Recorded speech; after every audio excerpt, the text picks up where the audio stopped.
So hello guys, कैसे हैं आप सब। आई होप सब कुछ ठीक होगा। हाँ, मैं ये जो अपना 90 डेज चैलेंज था ट्रेडिंग को लेके, ये मैंने क्विट कर दिया है, या फिर बोले तो एग्जिट कर दिया इस चैलेंज से।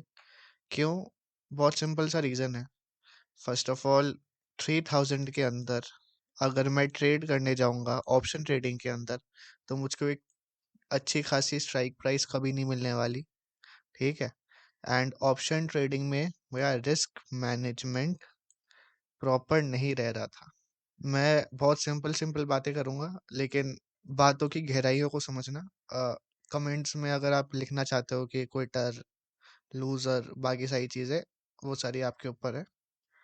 बट मैंने जो फेस करा वो मैं बता देता हूँ। पहली बात, मैं बहुत ज़्यादा इनकंसिस्टेंट रहा हूँ इस टाइम पीरियड को लेके। एंड वो इसीलिए है क्योंकि मेरी कॉलेज, मेरी स्टडीज मुझको अलाउ ही नहीं कर रही थी। अभी 1 महीने का टाइम है, 1 से 1.5 महीने का टाइम है, जहाँ जहाँ पे मेरी हमारी छुट्टियाँ आती है। इस टाइम पीरियड के अंदर अंदर मैं ट्रेडिंग करने की कोशिश कर रहा हूँ, एंड मुझको कंसिस्टेंट रिजल्ट चाहिए। मुझको अपना फ्यूचर देखना है इसके अंदर। ठीक है। मुझको ये नहीं करना कि भाई मैंने 3 से 15 कर लिए, जो कि मैंने करे एक बार, बट 15 से फिर मैं 0 कर दूं, या फिर 15 से मैं फिर 7 कर दूं। मुझको ग्रीड वाला गेम नहीं खेलना भाई। मुझको कंसिस्टेंसी वाला गेम खेलना है। मुझको स्किल वाला गेम खेलना है। क्यों? क्योंकि अगर मेरे पास स्किल है तो मुझको मनी की टेंशन नहीं होगी। मनी ऑटोमेटिकली आएगी। एक बार स्किल के ऊपर ध्यान दे लूं, फिर मनी मल्टीप्लिकेशन इजी हो जाएगा। फिर बस मेरे अकाउंट में एक अमाउंट होगा तो भी मैं कैलकुलेट कर पाऊंगा कि मैं कितना रिटर्न जनरेट कर पाऊंगा अपनी हिस्ट्री को देख के। तो पहली बात, मैंने क्विट क्यों करा?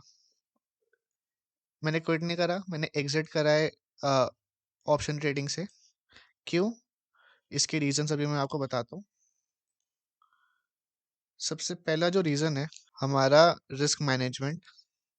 देखो यार, सच बात यही है कि ऑप्शंस के अंदर खासकर रिस्क मैनेजमेंट लेके आना ही अपने आप में एक हसल हो जाती है, फिर टास्क हो जाता है।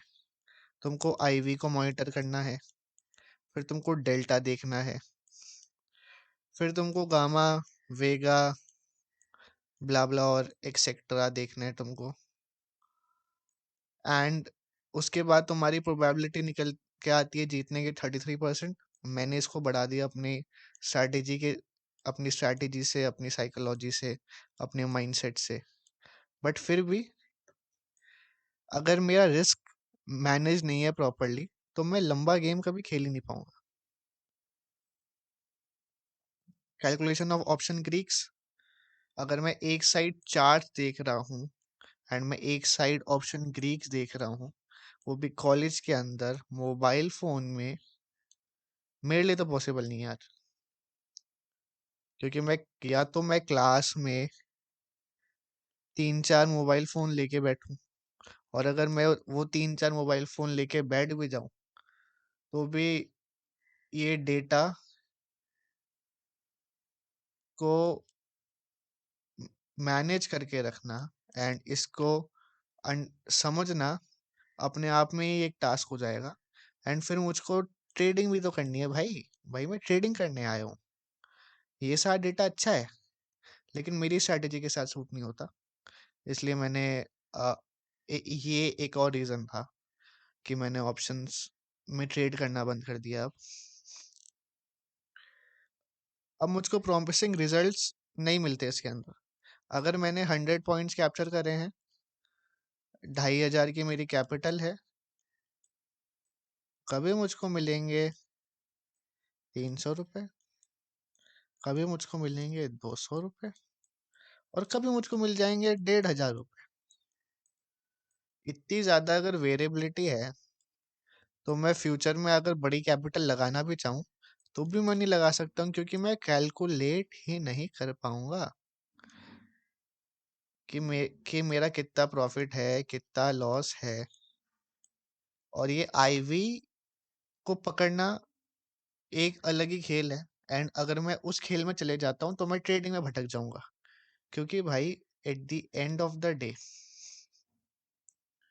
अगर अपन सारी की सारी चीजें देखें, रिस्क मैनेजमेंट में मैं अपनी कैपिटल का 1%, 2%, चलो हद से हद मैं 3% या 5% भी लूज करने को तैयार हूँ, ठीक है।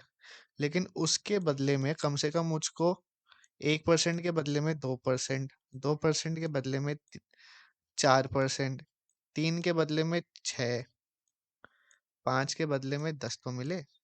चलो ये भी ना मिले, 2 की जगह मुझको 1.5 दे दो, मुझको यहाँ पे 3 दे दो, मुझको यहाँ पे चलो 5 दे दो, मुझको इधर 7 दे दो।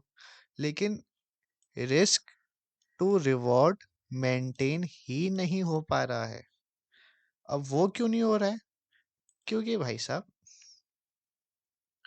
100 पॉइंट कैप्चर करने के बाद मेरा प्रॉफिट ही जब अलग अलग दिखाएगा, कभी 200, कभी 300, कभी 500, कभी 1,500, तो मैं कैसे अपना प्रॉफिट कैलकुलेट करूं और मैं कैसे अपना रिस्क कैलकुलेट करूं, कैसे अपना लॉस कैलकुलेट करूं? मैं नहीं कर पा रहा हूँ, ठीक है।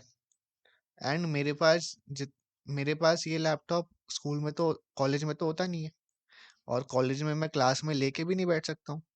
एंड कहीं ना कहीं मेरी भी बाउंड्रीज है कि मैं अगर कॉलेज में हूँ या फिर घर में हूँ तो भी मेरी एक कंसिस्टेंट अप्रोच होनी चाहिए ट्रेडिंग सेटअप को लेके, कि मुझको क्या क्या देखना है, आज कौन कौन से चार्ट देखने हैं, कौन कौन से डिसीजन लेने हैं, क्या क्या प्लान्स होने चाहिए मेरे। ये हो ही नहीं पा रहे, इनमें वेरिएबिलिटी आ रही है। और मैं चार्ट्स को देखूं या फिर मैं इन सारे वेरिएबल्स को देखूं? दूसरा जो हमारा रीजन था कि भाई ऑप्शन ग्रीक्स में एंड खासकर आईवी कभी भी चेंज हो जाता है, ठीक है। एंड मूव आने वाला होगा या फिर आने वाला नहीं भी होगा, मेरे पास है मोबाइल फोन। मैं या तो ऑप्शन ग्रीक्स देख लूं या फिर मैं अपना ट्रेडिंग के लिए मेरा सेटअप देख लूं। एंड ऑप्शन ग्रीक्स ही मैंने देखे हैं, ओआई भी कैलकुलेट करा है, बट मेरे लिए मेरा सेटअप जो कि भाई नॉर्मल सपोर्ट एंड रेजिस्टेंस का होता है, नया नया मैं इसमें ट्रेंड लाइन भी ऐड कर रहा हूँ, वो ही काम करता है मेरे लिए। ये सारी फालतू की चीजें मेरे को कहीं ना कहीं डिस्ट्रैक्ट करती है। नाउ मुझको इसमें प्रॉमिसिंग फ्यूचर लगता नहीं है, मेरा बन सकता है, दूसरों का मैं कहूंगा नहीं, मैं सिर्फ खुद की बातें कहूंगा, मैं सिर्फ खुद का एक्सपीरियंस शेयर कर रहा हूँ। क्यों? ये भी यही बता देता हूँ। देखो भाई, मैं रिस्क कैलकुलेट नहीं कर पा रहा हूँ अभी, ठीक है।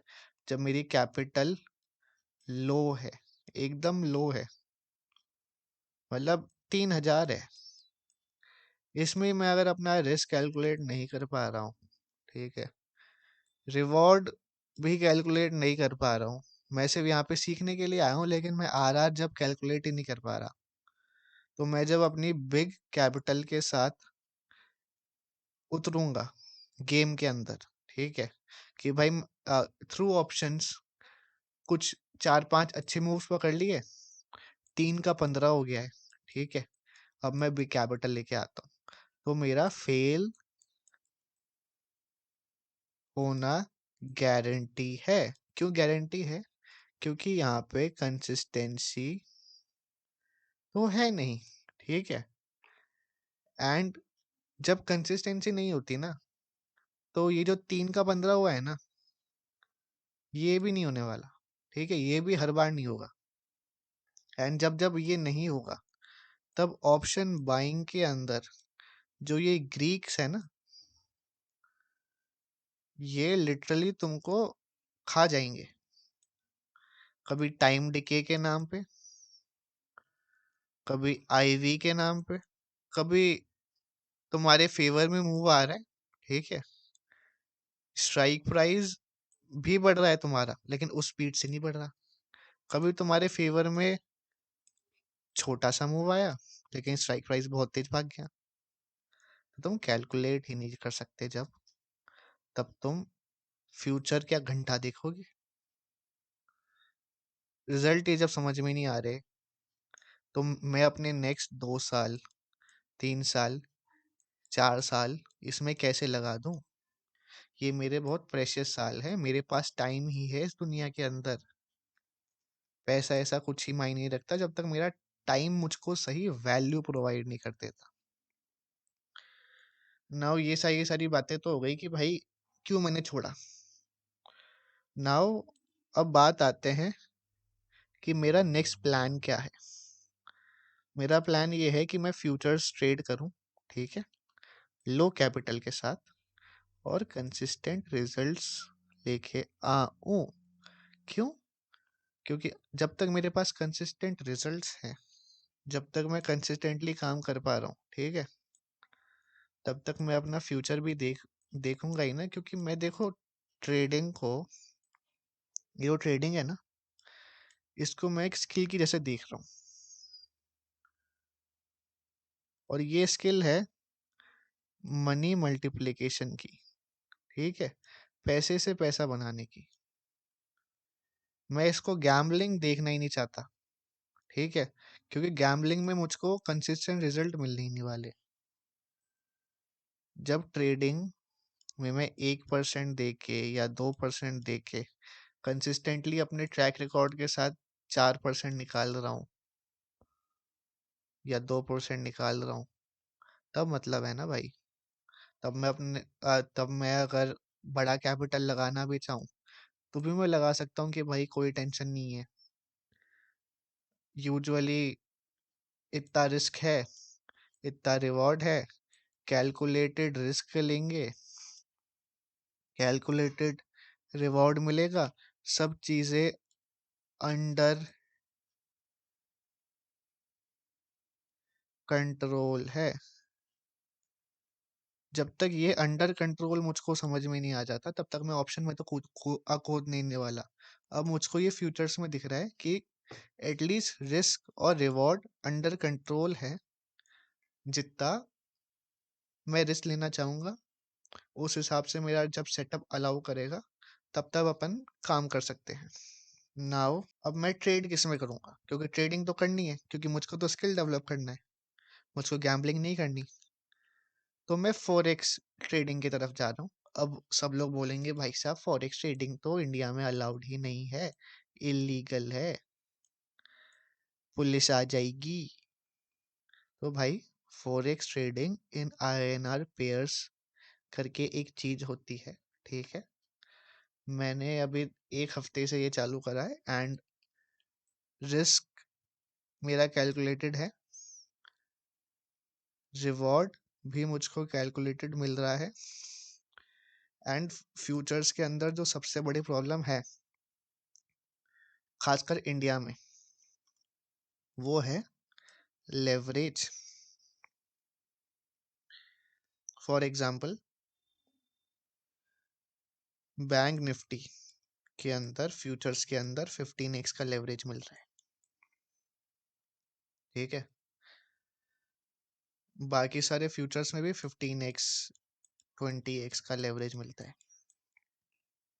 पता है, आईएनआर पेयर्स जो इंडिया लीगली अलाउ करता है, SEBI legally allow, Indian government legally allow करती है, एंड कोई रिस्ट्रिक्शंस नहीं है इसके ऊपर ट्रेड करने के, उसमें 41x का लेवरेज है, 41 गुना का लेवरेज है, ठीक है। तो ये स्टॉक मार्केट से तो ज्यादा ही लेवरेज प्रोडक्ट है। दूसरा, अगर हम यूएसए की बात करें, यूएसए के जो रेगुलेटेड ब्रोकर्स है ना, एकदम रेगुलेटेड जो ब्रोकर्स है, वो 50 एक्स का लेवरेज देते हैं सिर्फ। अनरेगुलेटेड की बात नहीं कर रहा मैं। जो ये रेगुलेटेड है वो 50x का देते हैं, एंड इंडिया में मिल रहा है हमको 40x का। तो अगर हम कभी बाहर जाके इसको करना भी चाहें कि भाई मैं बहुत ज़्यादा प्रॉफिटेबल हो चुका हूँ, ठीक है, मुझको इंडियन गवर्नमेंट के INR पेयर्स के अंदर ट्रेड करने के बाद अब वॉल्यूम नहीं मिल रही, या फिर मुझको फ्यूचर आगे और लेके जाना है, तो मैं अगर बाहर जाके रेगुलेटेड ब्रोकर्स के अंदर भी ट्रेड करना चाहूँ, तो भी मैं सेम कंसिस्टेंट रिजल्ट्स लेके आ सकता हूँ, क्योंकि मुझको इतना पता है कंसिस्टेंसी कंपाउंड करती है।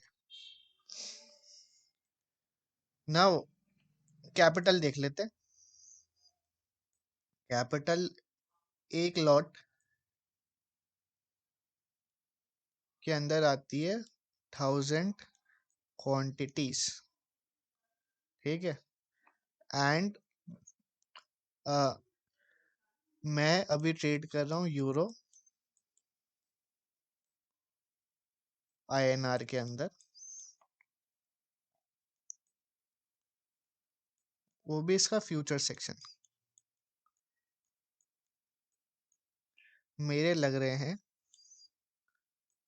2500 रुपये और 50 रुपये। 2500 रुपये तो ये लग रहे हैं, इसको वापस से कहता हूँ। 2500 रुपये तो ये लग रहे हैं मेरे, ठीक है, ओवरनाइट के नेक्स्ट एक्सपायरी तक होल्ड करने के लिए, ठीक है। और 50 रुपये लग रही है मेरी ब्रोकरेज, ठीक है। एंड मुझको अब कुछ नहीं करना, ठीक है। मेरा गेम अब सेट ऐसे है कि अब सिर्फ और सिर्फ मुझको ट्रेड करना है, ठीक है, एंड मुझको कंसिस्टेंटली प्रॉफिटेबल बनना है। और एक बार मैं कंसिस्टेंटली प्रॉफिटेबल बन गया, मेरा हाथ यूरो के ऊपर बैठ गया है, मैं यूरो की अंडरस्टैंडिंग बहुत अच्छी से रख रहा हूँ, तब मुझको कुछ ही नहीं करना। अगर मुझको ज़्यादा लेवरेज चाहिए, अनरेगुलेटेड ब्रोकर्स के पास जाना है, ठीक है। फॉर एग्जाम्पल तुम दुबई में शिफ्ट हो गए, जो काफ़ी लोग हो रहे हैं, ठीक है, 500x का लेवरेज है। अगर वहां से ज़्यादा मनी मल्टीप्लिकेशन करना है, नहीं तो रेगुलेटेड ब्रोकर्स में 50x का लेवरेज है। तो मैं कंसिस्टेंटली अपना काम कर सकता हूँ ट्रेडिंग के अंदर नेक्स्ट 2 साल, 3 साल, 5 साल। स्किल डेवलप कर लिया अगर, ठीक है, तो नेक्स्ट मुझको किसी और का मुंह देखने की जरूरत नहीं पड़ेगी कि भाई मुझको जॉब करनी है या बिजनेस खोलना है। मुझको ये कुछ देखने की जरूरत नहीं है। मेरे पास एक स्किल है जो पैसा मल्टीप्लाई करती है, मल्टीप्लाई करती है वो, एंड मैं उससे अपना मनी मल्टीप्लिकेशन कर सकता हूँ, बस।